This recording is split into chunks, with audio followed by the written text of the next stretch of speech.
Welcome back to Dealmaker's Den, where we don't just follow markets, we follow the fault lines under them. Today, let's talk about the next ticking time bomb nobody's paying attention to: commercial real estate. The scene is dire, malls are empty, office buildings are ghost towns, and the numbers behind the scenes are nothing short of terrifying. First, the brutal math. Over $1.5 trillion in commercial real estate debt needs to be refinanced by the end of 2025. Vacancy rates in major U.S. cities like San Francisco, New York, and Chicago have skyrocketed past 25%, and they are still rising. Many buildings are worth 30–50% less than they were just 4 years ago. Here's why. Work-from-home trends have crushed office demand. High interest rates have made refinancing nearly impossible.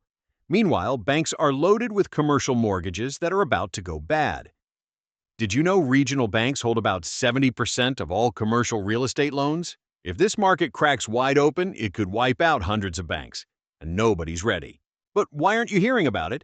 Because Wall Street needs time to quietly dump the risk. They'll sell the buildings to private equity and offload the loans to distressed debt vultures. Then, when it's too late, you'll hear about it.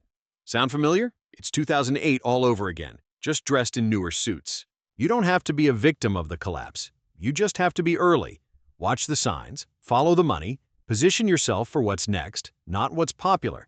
This is Dealmaker's Den, where we turn collapsing empires into building blocks for new ones.